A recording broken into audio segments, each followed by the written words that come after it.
Lalu ketika saya pernah mengungkapkan kata-kata yang enggak baik kepada Imam Al-Faqihil Muqaddam, itu baru tergoncang saya punya jiwa untuk mensahihkan nasab Alawi dari abad ke-5 Hijri sampai abad 15 Hijri sampai hari ini. Maka saya katakan, para habaib, ya, kami yang akan terdepan, antum duduk manis aja. Coba logis apa tidak orang yang mengaku cucu Nabi ini secara data di abad ke-9 Hijriah, 895 Hijriah, mengaku keturunan Nabi, kemudian mengurut nama-nama Ali bin Abu Bakar, namanya Asakron nih, 895 Hijriah. Nama saya Ali bin Abu Bakar bin Muhammad bin Abdurrahman Asgab bin Maula Dawilah bin Ali Sahibud Darak bin Ali Al-Ghayyur bin Faqih Muqaddam bin Ali bin Muhammad Sahib Mirbat bin Ali Qali Qasam bin Alwi bin Muhammad bin Alwi bin Ubaid bin Ahmad bin Isa. Ahmad bin Isanya 345 Hijriah.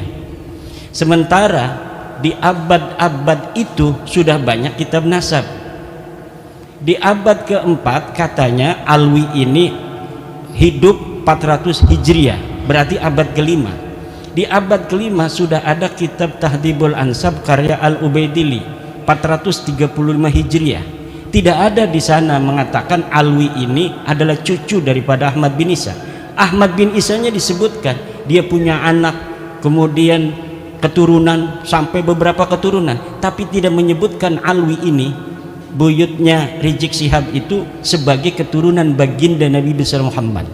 Ada juga di abad kelima itu kitab Muntaqilah At-Talibiyah karangan Ismail Toba-Toba. Ismail Toba-Toba itu 470 Hijriah. Tidak menyebutkan juga bahwa Ahmad bin Isa punya anak namanya Ubaid. Ahmad bin Isanya disebut dia punya anak namanya Muhammad, dia punya anak namanya Ali, tapi tidak disebutkan dia punya anak namanya Ubaid. Kemudian kitab Al-Majdi 490 Hijriah karya Al-Umari tidak juga menyebutkan Ahmad bin Isa punya anak namanya Ubaid. Ubaid punya anak namanya Alwi yang jadi Ba'alawi, itu nggak ada. Kemudian naik ke abad ke-6 yaitu 597 Hijriah karangan seorang pakar usul fikih, Imam Fakhruddin Ar-Razi. Beliau juga seorang ahli tafsir, punya kitab tafsir Mafatihul Ghaib, punya berbagai macam kitab sejarah dan lain sebagainya. Idza utliqal imamu fi usulil fiqhi fal muradu bihi Imam Al-Ar-Razi. Kalau dimutlakkan nama al-imam, qala al-imam dalam kitab-kitab usul fiqih, itu maksudnya adalah Al-Imam Fakhrur Razi. Beliau mengarang, menulis sebuah kitab berjudul Asy-Syajarah Al-Mubarakah, wa hasala fihi anna aulada Ahmad bin Isa Al-Muqibin munhasirun fi salasati bani. Anaknya cuma 3. Siapa? Muhammad, Ali, Husain. Itu 597 Hijriah beliau menulis kitab itu. Wafat 604 Hijriah. Beliau punya anak murid namanya itu Al-Fakhri, juga ngarang kitab namanya Al-Fakhri. Al-Marwazi nama murid beliau, itu 614 Hijriah.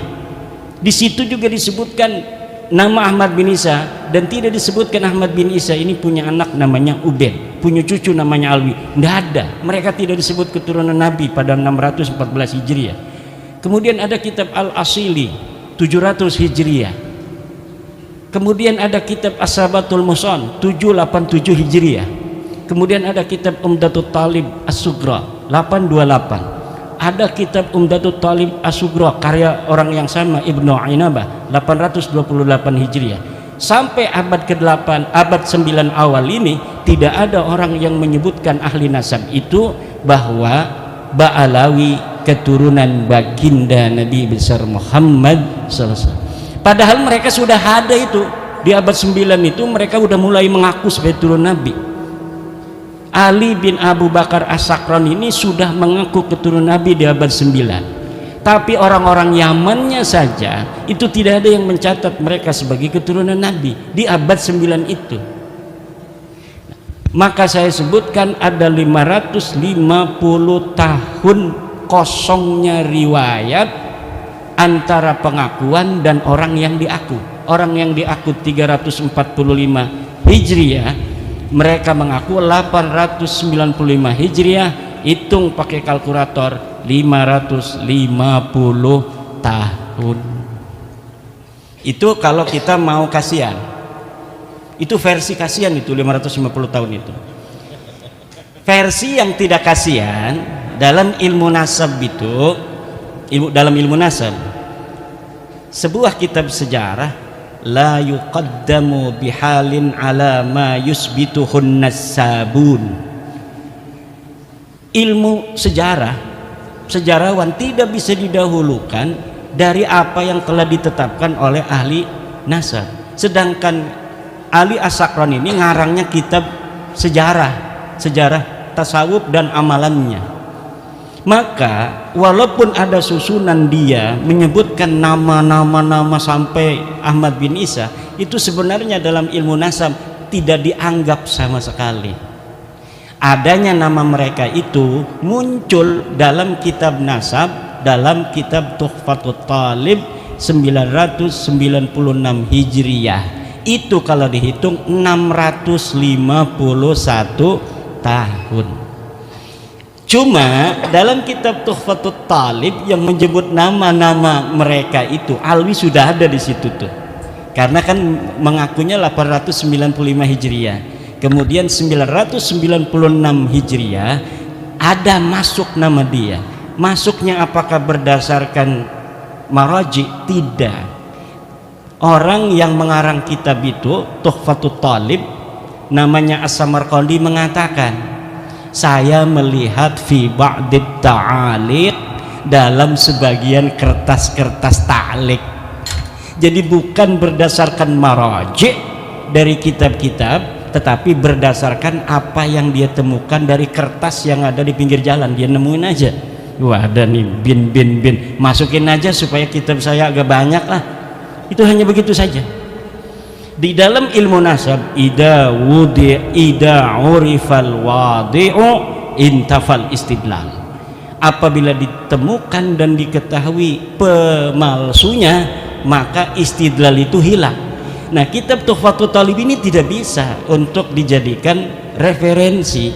Kenapa? Walaupun dia kitab nasab, tetapi penulisnya sudah iktiraf bahwa dia mendapatkannya bukan berdasarkan maraji dari kitab-kitab sebelumnya. Sedangkan di dalam kitab nasab, nasab itu bisa diisbat hanya oleh kitab-kitab nasab. Jadi kitab-kitab nasab yang ada di sejak masa 199 Hijriah, Abnaul Imam fi Misrawasan, itu Abnaul Imam kitab aslinya yang kemudian pada abad kelima dipalsukan, katanya ini karya Yahya bin Ismail Toba-Toba, padahal itu karya Ibrahim Toba-Toba yang wafat 199 Hijriah. Itu sudah ada kitab nasab 199 Hijriah, sudah ada kitab nasab, ditulis semua keturunan Imam Hasan dan Imam Husain. Gak bisa orang masuk sembarangan. Kemudian ada kitab Nasabu Quraisy, ada kitab Nasab Bani Quraisy, ada kitab As-Sam'ani tentang nasab, ada kitab Siri Silsilatil Alawiyah 340 Hijriah karya Abu Nasr Al-Bukhari. Tapi di situ bukan masa di mana Ahmad bin Isa hidup, jadi kita nggak pakai sebagai dalil. Yang kita pakai dalil mulai daripada kitab nasab yang bisa diakses paling tua, yaitu Tahdzibul Ansab karya Al-Ubaidili 435 Hijriah. Jadi kitab-kitab nasab itu sudah menafikan mereka sebagai turun Nabi. Ini kata Hanif Alatas, kalau tidak ada yang menyebut, itu bukan berarti dia tidak ada. Kalau misalnya ada yang menafikan bahwa Alwi bukan cucu Nabi di abad 5, baru bisa diterima bahwa Alwi itu bukan cucu Nabi. Tapi tidak ada orang yang menafikan Alwi sebagai cucunya Ahmad bin Isa di abad kelima. Alasannya begitu. Kalau Kiai Imad bisa menemukan satu kitab yang menafikan katanya Ubaid sebagai anak Ahmad bin Isa, Alwi sebagai cucu daripada Ahmad bin Isa, baru itu sahih. Kalau tidak ada yang menafikan, tidak, kata saya. Coba lihat dalam kitab tauhid yang kecil aja, kitab Syarah Aqidatul Awam. Kitab apa itu? Karya Ibrahim Lakani, Tuhfatul Murid ya, Tuhfatul Murid. Itu bagaimana sesuatu yang sah untuk dinafikan adalah sesuatu yang subut, sesuatu yang bisa ditiadakan adalah sesuatu yang ada. Kalau sesuatu yang tidak ada itu tidak bisa ditiadakan karena dia sudah tidak ada secara ontologis. Sekarang ada yang tidak hadir, misalnya istri keduanya Kiai Suparman.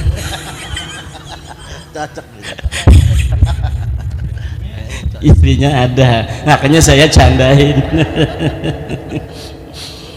Misalnya Kiai Suparman punya istri dua, misal yang hadir cuma permaisuri, ada misalnya namanya Mesaro, misal. Kok masyarakat tidak ada? Nah, tidak ada itu karena memang tadinya ada. Tapi kalau memang sesuatu itu tidak ada, maka bagaimana sesuatu yang tidak ada kemudian kita nafikan? Itu dalam teori filsafat itu tidak logis. Kalamun ghairu mantiqiyyin, kalam yang tidak mantiki, yang tidak logis, tidak masuk akal. Nah, ini akan panjang ini karena semuanya sudah paham. Nanti kita di dalam diskusi aja bahwa begini kesimpulannya, untuk mengetahui dia diisbat cucu Nabi atau tidak itu menggunakan metodologi nasab, ilmu nasab dan kitab nasab. Secara kitab nasab mereka sudah hakul yakin kata orang Irama bahwa mereka bukan cucu Nabi. Untuk mengetahui apakah mereka ini nama-nama yang disebutkan sampai Ahmad bin Isa itu sosok historis, orangnya betul-betul ada atau tidak, itu menggunakan pendekatan historis, yaitu melalui menelusuri nama-nama keluarga mereka ini dalam kitab-kitab sejarah. Dan dalam penelitian penelusuran saya mengenai nama-nama keluarga mereka, dari mulai Abdurrahman Segaf, kakeknya Ali Abu Bakar As-Sakran, Abdurrahman As-Segaf punya ayah katanya namanya Muhammad Maula Dawilah. Ini adalah sosok yang fiktif. Dari mulai Muhammad Maula Dawilah punya ayah Ali Sahibud Darak, Ali Al-Ghayyur, Faqih Muqaddam, Ali bin Sahib Mirbat bin Ali Qoli Qasam bin Alwi, sampai Ubaid, itu semuanya sosok ahistoris, orang fiktif yang namanya diurut begitu saja demi untuk mencapai ketersambungan sampai Ahmad bin Isa yang sudah sahih sebagai keturunan Nabi. Jadi jangankan bisa diisbat secara ilmu nasab, uang sosoknya aja nggak ada. Bagaimana sih Kiai Imad bisa menemukannya? Begini Pak, di Tarim itu banyak orang dulu. Faqih Muqaddam itu 653 Hijriah. 653 Hijriah di Tarim itu banyak ahli-ahli agama, ulama-ulama besar. Ada kitab-kitab nasab sejarah yang ditulis. Kejadian apa saja yang terjadi di Tarim itu ada dalam kitab Al-Yafi'i, dalam kitab Tabaqat Fuqaha'il Yaman, dalam kitab As-Suluk, semuanya diterangkan. Ada kejadian pembunuhan para fuqaha 560 Hijriah itu, ada penyerbuan dari kerajaan membunuh para kiai-kiai karena perbedaan dalam cara pandang keagamaan. Tapi tidak ada satupun nama-nama yang disebutkan ulama baik yang dibunuh maupun tidak dibunuh dari keluarga Ba'alwi. Kenapa? Karena memang waktu itu mereka tidak ada di Tarim. Mereka belum ada di Tarim. Mereka pindah dari India masuk itu sekitar sebelum abad 9 Hijriah, beberapa puluh tahun sebelumnya.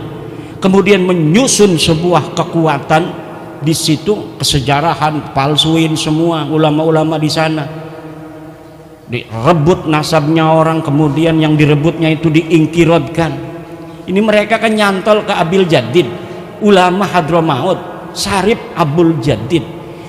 Nasabnya diambil, Abul Jadidnya dihancurkan. Bahwa Abul Jadid ini tidak punya keturunan hari ini abad 9. Sama juga dengan Wali Songo. Wali Songo diambil itu sejarahnya, dibelokkan nasabnya ke Hadramaut, keturunannya dihilangkan bahwa mereka tidak punya keturunan. Ini yang akan terjadi kalau tidak ada bab nasab 2022 dan tidak ada Kiai Suparman Abdul Karim di Lampung. Ini yang akan terjadi karena beliau yang awal-awal mengambil nyamber itu dari Banten. Luar biasa, antara Lampung dan Banten persahabatan yang tiada akhir dari zaman dulu. Kami adalah Laskar Sabilillah, pecinta Wali Songo dan para anbiya, pewaris peradaban Islam di Nusantara hingga berkibar bangsa Indonesia.